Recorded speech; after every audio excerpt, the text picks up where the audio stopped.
Wildlife Action Plan, more work ahead from a marine conservation perspective.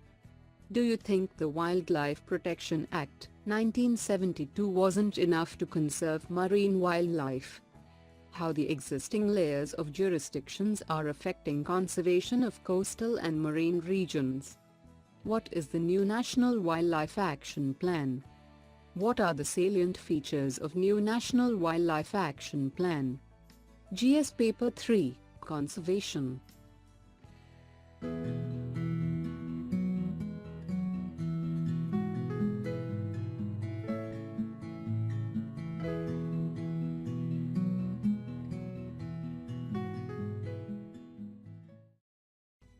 What is the context about?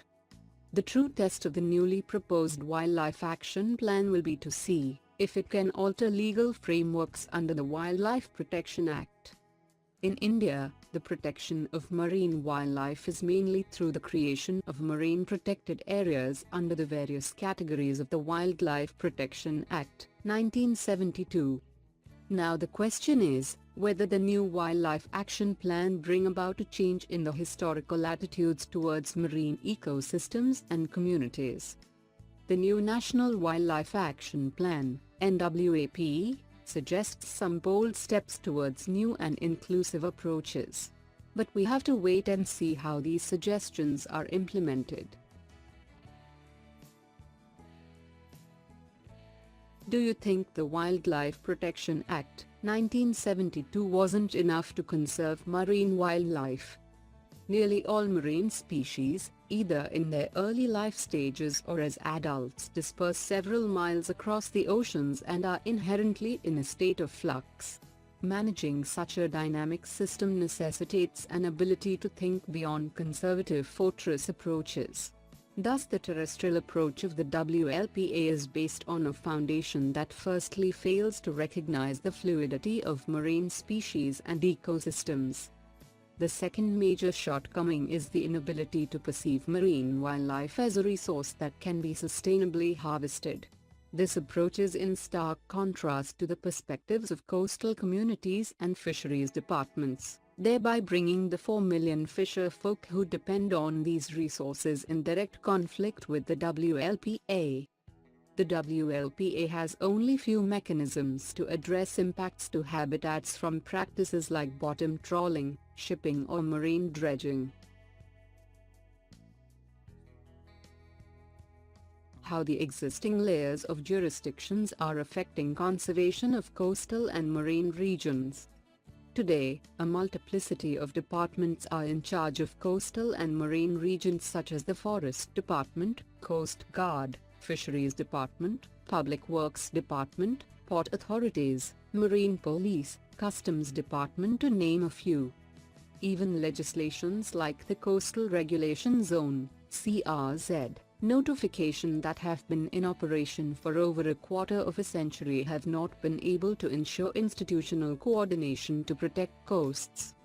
While the legal edifice of the WLPA appears fixed in its long-standing tradition of separating local development from global conservation, local people from parks, India's new NWAP comes as a welcome surprise. What is the new National Wildlife Action Plan?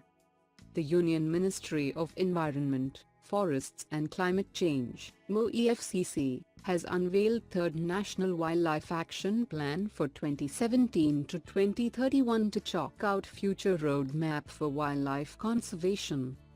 It is third action plan after first released in 1983 to 2001 and second from 2002 to 2016, that had protected area-centric approach to wildlife conservation. The new National Wildlife Action Plan, 2017 to 2031, which was released on October 2, reads as a sincere attempt towards meeting the same challenges. The striking difference between the new and the earlier plans is the departure from an exclusionary wildlife conservation model to the incorporation of some inclusive ideas for conservation.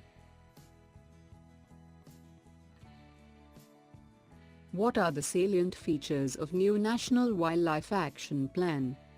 The key areas of focus of this plan is 17, which includes integration of climate change into wildlife planning, conservation of coastal and marine ecosystem, mitigation of human-wildlife conflict, focus on wildlife health among others.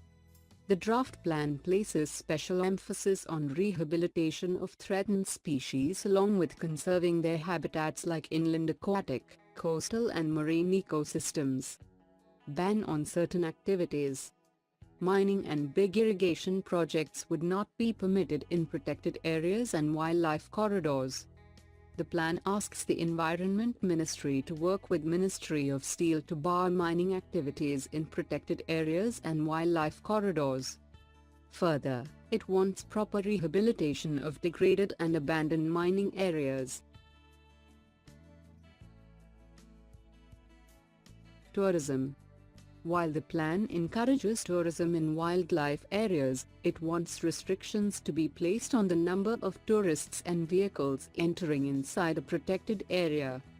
It provides for the strict monitoring and regulation of the tourism activities. In case of any conflict between tourism and conservation interests of protected areas, the plan categorically favors the conservation interests of protected areas. Law enforcement. The draft calls for setting up of new regional forensic laboratories, a special tiger protection force, special courts to deal with wildlife crimes such as poaching and smuggling. It has observed that the investigation of wildlife crime still lags behind, despite the establishment of the National Wildlife Crime Control Bureau, and has called for the capacity building of frontline guards and officers responsible for investigating wildlife crimes.